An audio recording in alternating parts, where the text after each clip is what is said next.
commencer, les vétérans désignent le groupe des soldats qui sont entrés dans le bataillon d'exploration avant la chute du mur Maria, c'est-à-dire qui ont plus de 5 ans de service à leur actif. On n'a jamais vu le terme de vétéran dans la version française, toutefois la traduction anglaise utilise allègrement ce mot qui est quand même riche de sens, alors il n'y a pas vraiment de gêne à les utiliser. Qui appartient à ce groupe de vétérans?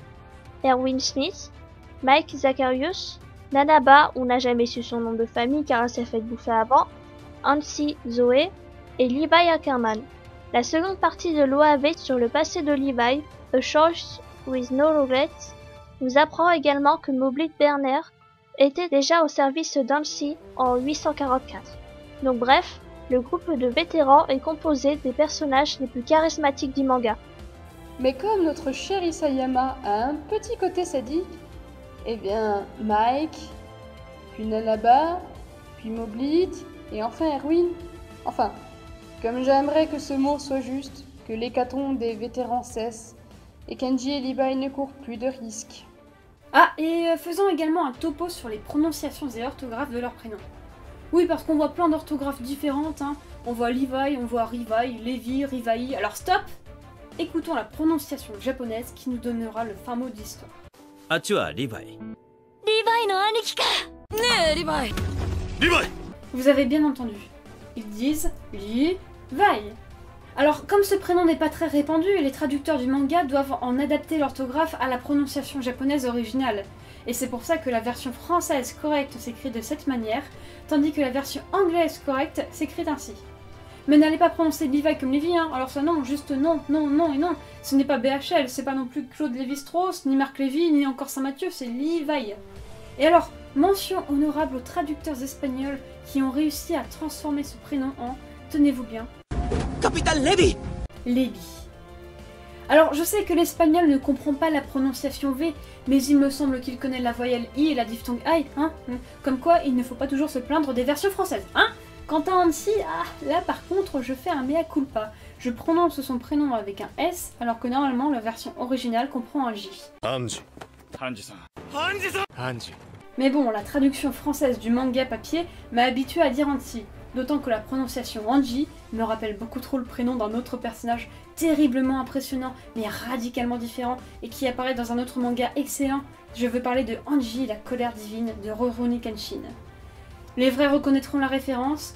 Quant à ceux qui ne voient pas du tout de quoi je parle, lisez ça. C'est un impératif pour tout lecteur de manga qui se respecte. Alors lisez-le et ne le regardez pas, ou alors regardez les OAV, mais en tout cas, lisez-le. Merci. Et enfin, avertissement pour éviter tous les rageux. De la même manière que tout à l'heure nous avons informé que nous ne favorisions pas le couple Jean Mikasa par rapport à d'autres, ce n'est pas parce que nous allons parler conjointement de Levi et Hansi ensemble dans cette partie que nous faisons de la propagande pour le couple qu'ils pourraient former. Hein? Je ne veux pas de Heriri ou de Heruri en colère qui nous saute dessus. Alors, comment le manga va-t-il se terminer pour notre caporal-chef? Pour lui, nous ne sommes pas sûrs de grand-chose en fait. L'admin Levi le voit bien s'entretuer avec le titan bestial. Après tout, Levi a promis à Erwin de le supprimer. L'admin Connie a dit que puisque tout le monde aimait Levi, il fallait qu'il meure. Les admins Annie et Rainer ont même dit qu'elles aimeraient bien le voir mourir pour le côté tragique. Ces grandes sadiques. Alors, on pourrait essayer de se persuader. Isayama ne peut pas tuer le personnage le plus populaire de sa série sans risquer de perdre la moitié de son lectorat féminin et sans faire faillite à Wit Studio qui gagne la moitié de son revenu grâce à l'effigie de Levi. C'est vrai quoi, c'est pas comme si les personnages populaires couraient le moindre risque, hein. Quand t'es mangaka ou auteur en général, tu gardes en vie au moins le personnage le plus populaire, pas vrai? Tu ne le tues pas, hein? N'est-ce pas? Hein? Donc nous ne sommes pas très optimistes quant à la survie de Levi à la fin du manga. D'autant que, lors de la bataille de Shinganshina, il a vaincu le titan bestial et son armée de titans géants à lui tout seul.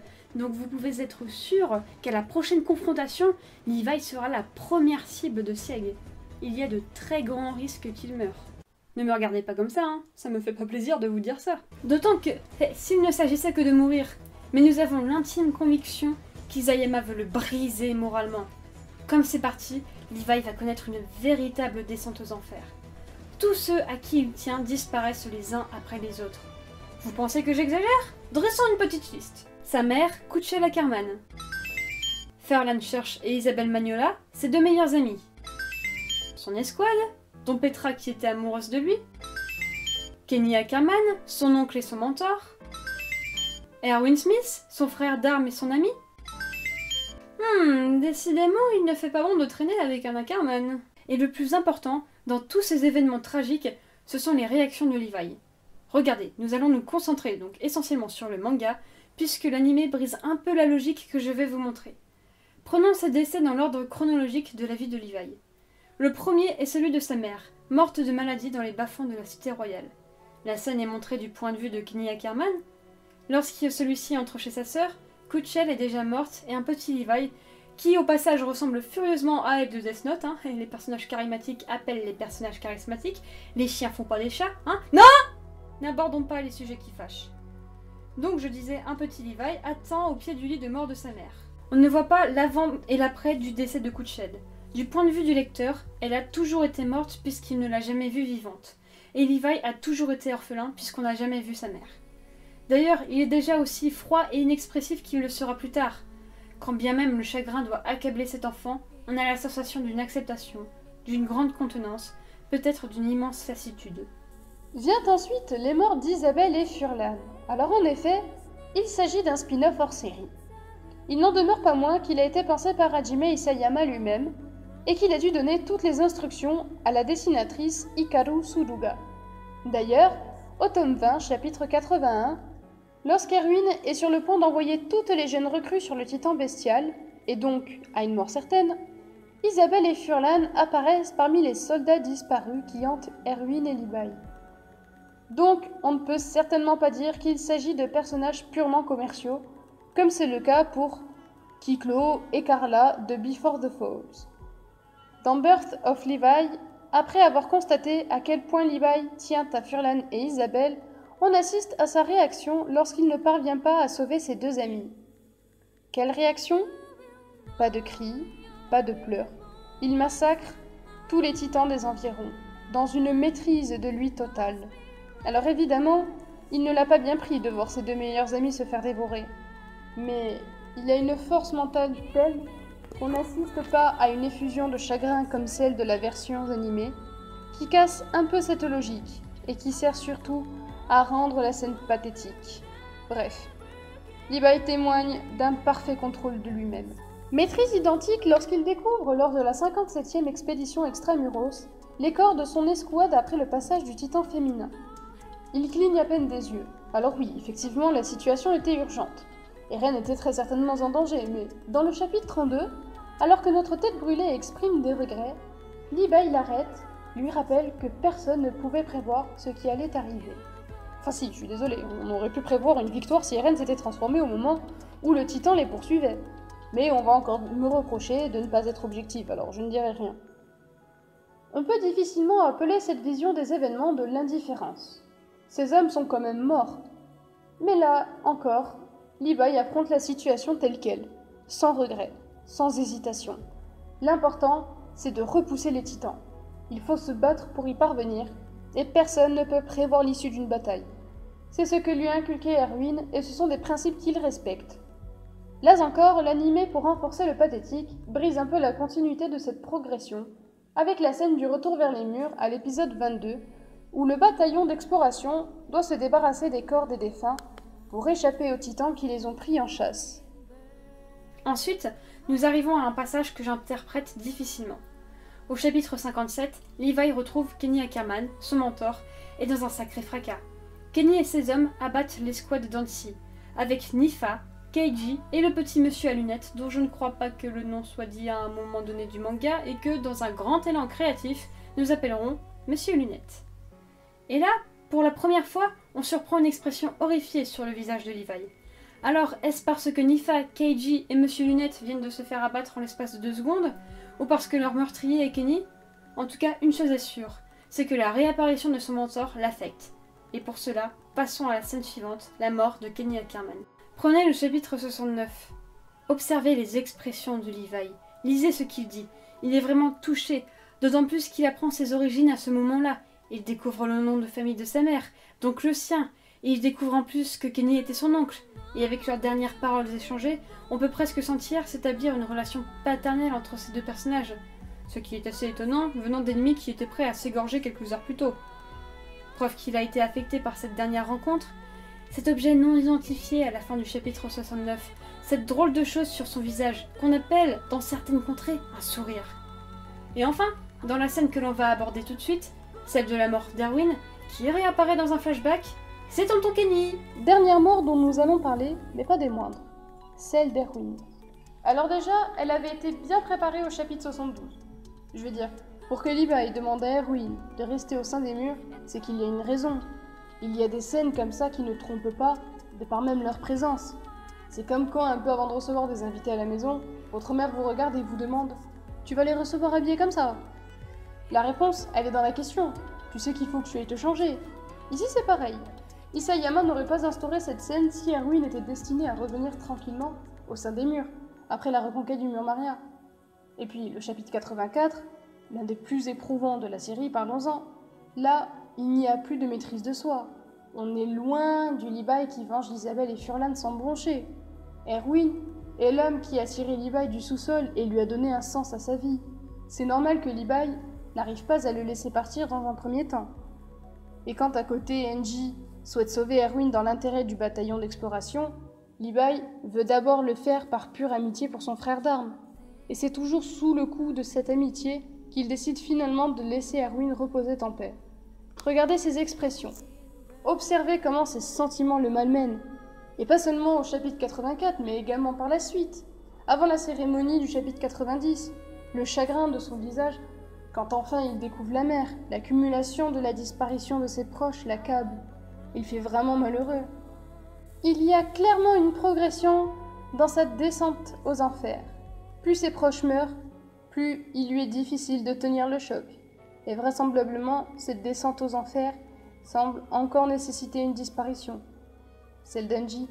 Rappelez-vous, dans le chapitre 5 du manga Birth of Levi, Levi, Isabelle et Furlan sont encore vus de travers par tous les soldats du bataillon d'exploration. Ils sont considérés comme des parias, des moins que rien. Ils viennent du sous-sol, ils sont indisciplinés. Tout le monde se demande pourquoi Erwin a ramené ses énergumènes dans une expédition. Tout le monde? Non! Il y en a une qui se fiche pas mal de ce qu'on peut dire d'eux. Hansi arrive, sans aucune formule de politesse, ni aucune délicatesse. Elle s'incruste, et même elle s'impose dans leur conversation.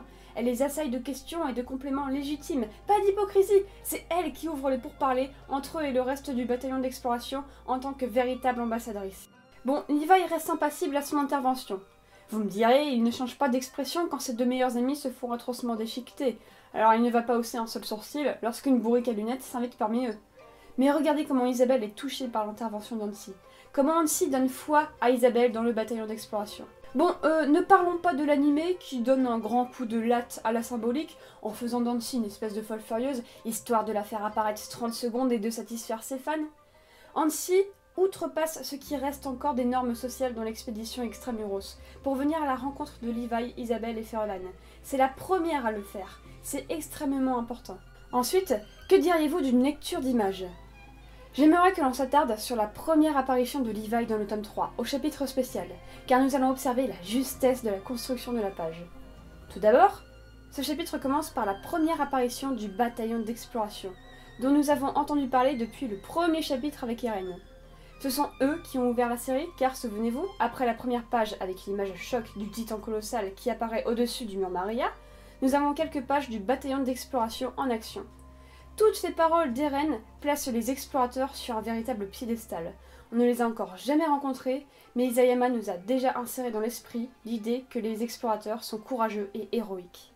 Le tome 3 s'ouvre, on a une présentation du bataillon d'exploration. Alors notre réaction, enfin, nous allons voir à quoi ressemblent ces fameux explorateurs. Première figure que l'on découvre, Erwin Smith, le major. Carrure imposante, visage impeccable et charismatique, très bien. Il correspond bien à l'idée du héros que l'on a agrafé sur la mention de bataillon d'exploration. D'autant que la foule l'acclame et le couvre d'éloges. Case suivante, Eren, Mikasa et Armin avaient des expressions émerveillées, et Eren qui capte l'attention du lecteur par son appel « Regardez !» Et là, toute première apparition de Levi en contre-plongée, avec les lignes de fond et l'onomatopée. Et les paroles d'Eren? C'est Levi, le plus fort de tous nos soldats. Il vaut une escouade entière à lui tout seul. On monte encore d'un cran par rapport à Erwin Smith dans l'échelle d'héroïsme avec l'hyperbole. Il vaut une escouade entière à lui tout seul. Enfin, ce n'est pas exagéré, c'est le cas. Mais on ne le sait pas encore. On ne l'a jamais vu en action. Du coup, on se dit que c'est de l'admiration. Et tous ces éléments accumulés font qu'on prend l'étiquette héros et qu'on la colle sur le front de Levi. Case suivante, Levi regarde le gamin qui vient de crier ça. Il aperçoit les visages béats d'Eren, Mikasa et Hermine. Aucun effet, aucun angle particulier ni onomatopée, des cases froides et simples comme le personnage lui-même, et là... Douche froide. Eh, t'as un problème toi? C'est pas ce qui est censé dire un héros ça fait des sourires, ça fait des clins d'œil, ça fait des signes de la main, mais non, toi, tu les insultes. Et ensuite, qui introduit la véritable personnalité de Levi? Notre binoclard préféré. De quoi tu te plains? Il t'adule, mon vieux. S'ils savaient quel horrible tempérament de maniaque tu caches en réalité, leur admiration aurait vite fait de retomber. De une, elle l'appelle mon vieux. Je suis pas sûre que n'importe qui puisse appeler Levi aussi familièrement sans s'en prendre une. De deux, c'est Angie qui explique pourquoi l'image de Levi ne correspond pas à celle qu'Eren, Mikasa et Armin, ainsi que le lecteur, nombre d'une seconde, se fait de lui. Donc ça introduit forcément une proximité entre eux. Ils ne sont peut-être pas les meilleurs amis du monde, mais au moins, ils sont compagnons d'armes. Alors l'anime brise un peu cette logique en faisant apparaître Levi dès l'épisode 4 sans la présence d'Angie, pour nuancer l'insulte qu'il vient de balancer à ses admirateurs. Mais disons que White Studio se rattrape parce que la scène complète revient à l'épisode 9 et avec un petit complément certainement responsable de tout premier fan du couple Levi-Angie. Allez, on continue rapidement. Hansi est la seule à qui Levi donne un surnom. Levi connaît suffisamment Hansi pour s'étonner qu'elle joue avec un caillou au chapitre 32. Il n'hésite pas à la secouer lorsqu'elle se décourage au chapitre 52. Hansi traduit les propos que Levi peut tenir dans l'énervement au chapitre 53. Leur amitié se retrouve également dans les illustrations bonus et les produits dérivés comme Attack on Titans Junior High School, où Angie et Levi sont quasiment toujours ensemble avec Mike. Ce qui est d'ailleurs dommage, parce qu'Erwin a été complètement évincé, alors qu'il a quand même un potentiel comique. Si vous ne me croyez pas, allez vérifier les œuvres de Sophie sur son blog Drink Your Fucking Milk sur Tumblr. Vous allez voir que son Erwin est terriblement drôle. Levi et Angie sont également souvent dans les mêmes missions dans les jeux vidéo, comme les missions bonus dans le scénario de Wings of Freedom, ou bien dans les petits scénarios originaux du jeu sur 3DS, Escape from a Certain Death, dont on ne connaît toujours pas la date de sortie en Europe au moment où cette vidéo est en cours d'écriture. Bref, Hansi est une amie proche de Levi. Et si vous avez compris la logique, l'hypothèse veut qu'avant de tuer Levi, Isayama va le briser psychologiquement, en lui retirant tous ses amis un par un. Et après Erwin, il ne reste plus qu'Hansi. Regardez les chapitres 89 et 90. Levi et Hansi sont toujours ensemble. Rappelez-vous lorsqu'ils arrivent à la mer. Levi demande même à Hansi d'être prudente. Il ne la quitte pas des yeux, et Isayama va la tuer, ce grand sadique va achever mes deux personnages préférés. Et je vous préviens, si jamais Hansi meurt, c'est vraiment que tous les Ackerman portent la poisse. Mikasa comme Levi, les plus grands poissards de la Terre. Pire que Matt Sweeney d'American Gods. Si un jour vous les apercevez, ne restez pas là, fuyez, barrez-vous en courant, puis lavez-vous avec de l'eau bénite.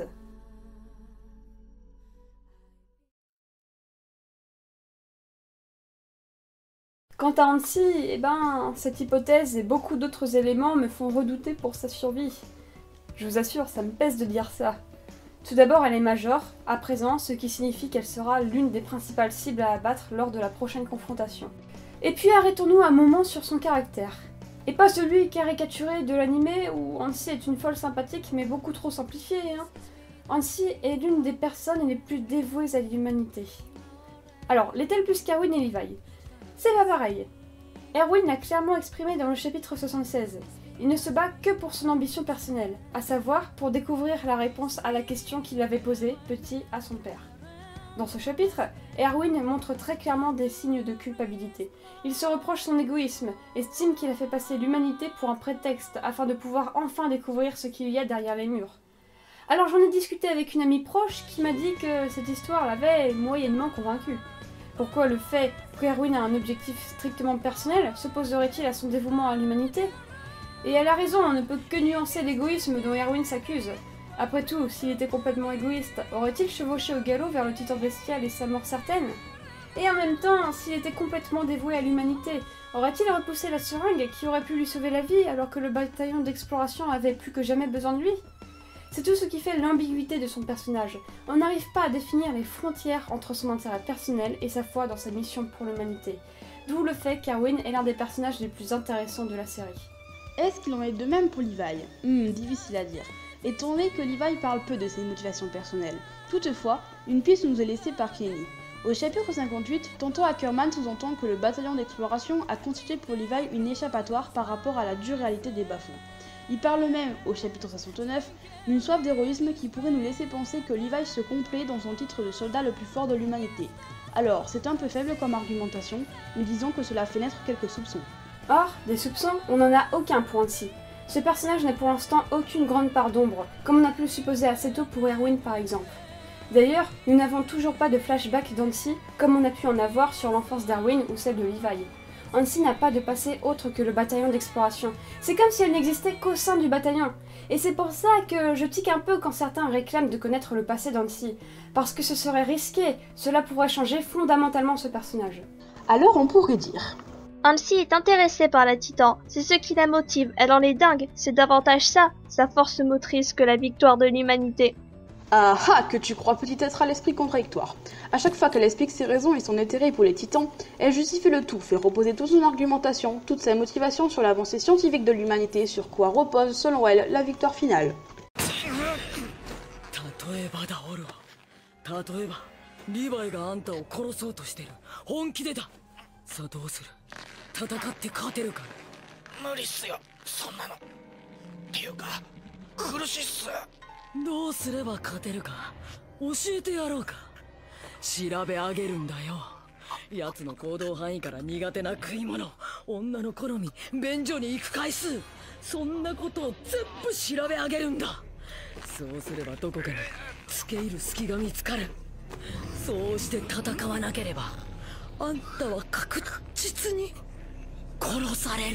D'ailleurs, je suis absolument certaine que c'est pour la même raison que, dans le manga, son genre n'est pas précisé. De une, Isayama a dit que c'était au lecteur de voir Hansi comme il le souhaitait. Mais de deux, et surtout, c'est totalement cohérent avec les lignes de caractère d'Hansi. Imaginez un peu. Excusez-moi, chef d'escouade Hansi, j'ai une question un peu gênante à vous poser, elle me turlupine depuis quelque temps, vous allez peut-être vous vexer, mais il faut que je vous la pose. Êtes-vous une femme ou un homme? Moi, je suis scientifique. Elle est tellement consacrée corps et âme à son rôle au sein du bataillon d'exploration que des questions aussi constitutives de la personne que le genre n'ont plus d'importance. Ce qui compte, c'est les titans, leur fonctionnement, les bénéfices qu'on pourrait tirer de leur connaissance. Et là encore, l'anime, en faisant d'Hansi définitivement une femme, affaiblit un peu la symbolique, c'est bien dommage. Tout cela pour dire qu'Angie est vraiment un personnage qui a dédié sa vie à la lutte de l'humanité et à sa victoire. Elle n'a rien autour du bataillon d'exploration, ni famille, ni histoire. Elle est constitutive du bataillon d'exploration et n'agit, ne travaille que pour que les titans disparaissent et que l'humanité puisse sortir du mur. La victoire de l'humanité sur les titans est quasiment l'œuvre de sa vie. Et tout à coup, elle apprend que c'est l'humanité elle-même qui l'a condamnée. Que de l'autre côté de la mer, un peuple martyrise le sien. Ce n'est plus humain contre titan, mais humain contre humain. Regardez ses expressions, regardez comment elle a changé. Non seulement parce qu'Erwin est mort et que de nouvelles responsabilités pèsent sur ses épaules, mais aussi parce que toutes ses motivations prennent un sérieux coup dur. Et vous avez vu comment la tension monte entre Eren et elle au début du chapitre 89, alors qu'il parle tout seul, les questions qu'elle pose lui font perdre son calme. Alors, je sais qu'Eren n'est pas connu pour la maîtrise de soi, mais tout de même, il a toujours témoigné d'un profond respect envers Angie, et s'est toujours démené pour que ses travaux avancent, et à présent, les souvenirs de son père et la folie dans laquelle il sombre peu à peu changent radicalement leur relation. Quelques pages plus loin, dans le tribunal, Eren commet la maladresse de laisser paraître qu'il a compris comment il avait contrôlé les titans dans le chapitre 50. Observez bien le regard d'Angie. Elle se rend compte qu'il leur cache quelque chose, et c'est sur elle que se focalise l'image lorsqu'Eren pense que la bataille d'exploration pourrait mettre Historia en danger. La confiance entre notre tête brûlée et notre tête de binocle s'est gravement dégradée, certainement depuis qu'Eren et Mikasa se sont opposés au sauvetage d'Erwin. Ce qui nous fait penser que c'est la folie d'Eren qui va conduire Hansi à sa perte. Eren va vouloir exterminer le peuple Mar. Et même si ce sont eux leurs ennemis, je vois difficilement Hansi prendre part à son entreprise meurtrière. Alors certains disent qu'elle est morbide et que ça ne la dérangerait certainement pas, et effectivement, oui, elle plante des pieux dans la tête de ses titans, oui, elle torture Sanès et ne donne pas l'impression de le faire avec la tête froide, oui, elle n'hésite pas à tuer lorsqu'il lance l'attaque contre les hommes de Kenny Ackerman, mais à chaque fois, c'est la victoire du bataillon d'exploration et donc de l'humanité qui la motive. Et elle respecte juste le leitmotiv d'Arwin, à savoir pas de victoire sans se salir les mains. Mais pas de victoire de l'humanité. Or, à présent, l'adversaire d'Eren, c'est une part de l'humanité. D'où le malaise qui va certainement naître dans les chapitres à venir. Je sais, ça fait un peu syllogisme foireux, mais je suis quasiment sûre que les choses vont se dérouler ainsi. La folie génocidaire d'Eren va provoquer un conflit avec Hansi, désormais son major. Conflit qui va très certainement mal se terminer pour elle. Et Levi va voir sa dernière camarade du bataillon d'exploration disparaître, avant de mourir à son tour, très certainement de manière épique. Et je vous jure que je n'ai jamais autant souhaité me tromper. Je vous préviens, si jamais cela arrive, ou même si jamais il arrive malheur à Hansi ou Levi, je pleure toutes les larmes de mon corps et je me roule dedans jusqu'à ce que ça mousse.